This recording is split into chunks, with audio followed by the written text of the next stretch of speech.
Sometimes when leaving a relationship, it's not always possible to remain friends. This is due to the level of consciousness of each person. One partner has to accept the situation they haven't chosen and wants to stay together. Because we've all been taught not to harm others, we often remain in situations that no longer makes us happy. We're not educated in how to stay true to our feelings. If we act in accordance with them, it can appear that we're being selfish. Living outwardly, paying attention to what society expects from us, happens because there's an established system we've been taught to follow. Certain behaviors are considered politically or socially correct. This system is imposed from the outside. But universal laws teach us that we have the right to be happy. That's what life is all about. We can discover happiness in all the experiences and options that life offers us. How do we know that we are heading in the right direction? By noticing what makes us feel good. Whatever doesn't make us feel good lets us know that we are acting in opposition to these universal laws. However, it's also necessary to discover through experience what we don't want. If we fight against whatever we don't like as something negative, it makes us suffer.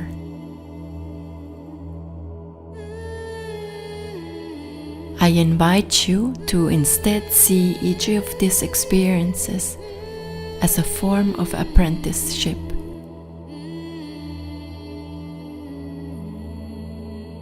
Relationships teach us a lot about emotions, feelings, and love, precisely because they force us to choose yes or no.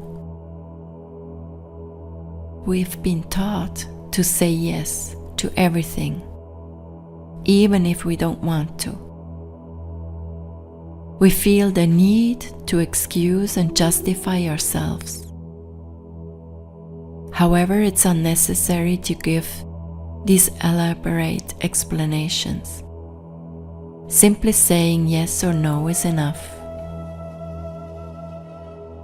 We do things for others so they love us, approve of us, or admire actions we take in service of a worthy cause.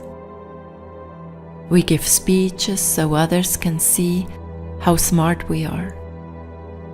We want to prove what a good person we are.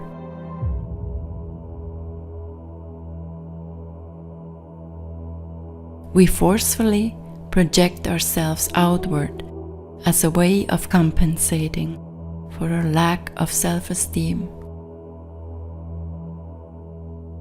We are unconvinced of our own intrinsic value. Expecting unconditionally positive responses from family, friends, and society in general causes a lot of pain and disappointment. When we fail to elicit the desired response, we spiral down into disappointment, anger, and depression, mistakenly valuing others' opinions more than our own. These negative perceptions lead to an unpleasant reality within us, which then energetically emanates outward. It's important to stay focused on ourselves. This means honoring what we like which can guide us in terms of what to say, what to do, and how to organize our lives. We can't please everyone, because each individual has their own interests and conscience. The most important thing is to be true to what we feel. This will make us a pleasant person, in harmony with our environment, attracting people who relate to us in the same way.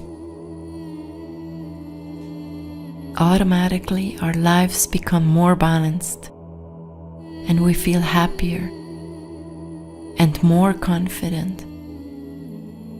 But no, we often persist in complicating our lives by attempting to please our parents, children, partners, friends, and even political, religious, banking, and health systems. We must learn to disappoint others if necessary. What they think and feel does not have to affect us. This is a transformative change in perception.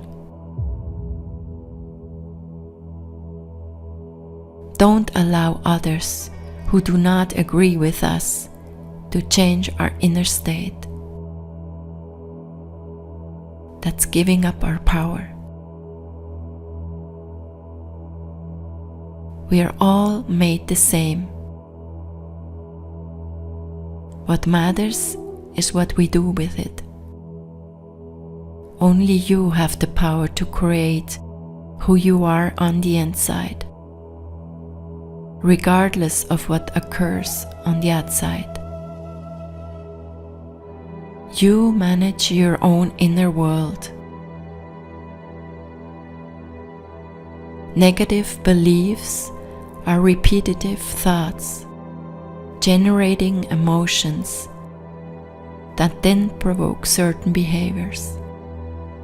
These beliefs make you feel bad, creating resistance and pain in the body.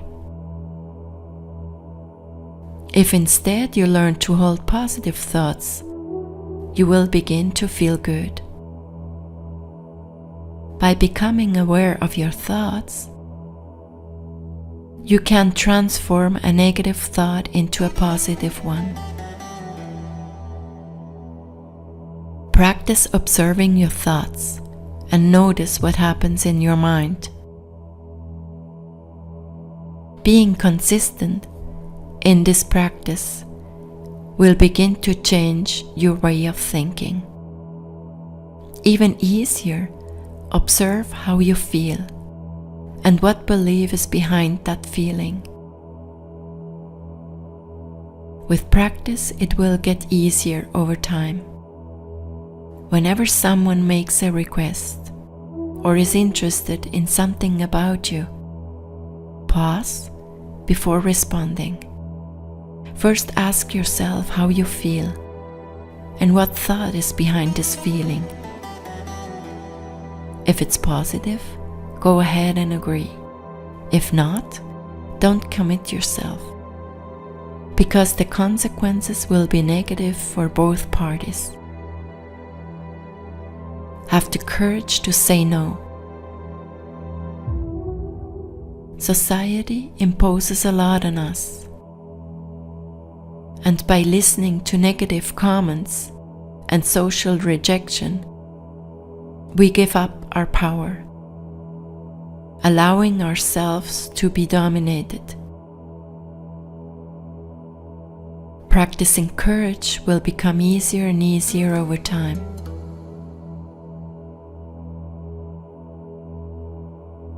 Eventually, you'll no longer care what others think.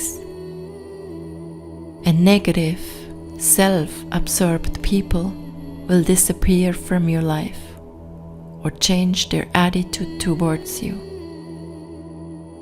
Don't waste time. Observe what each person brings to the table and enter into relationships with people who raise your energy level rather than lowering it. They are worth it. This way the dominance game will end, and you will feel free and happy. New experiences and positive relationships will fill your life. You and those around you will accept your true self.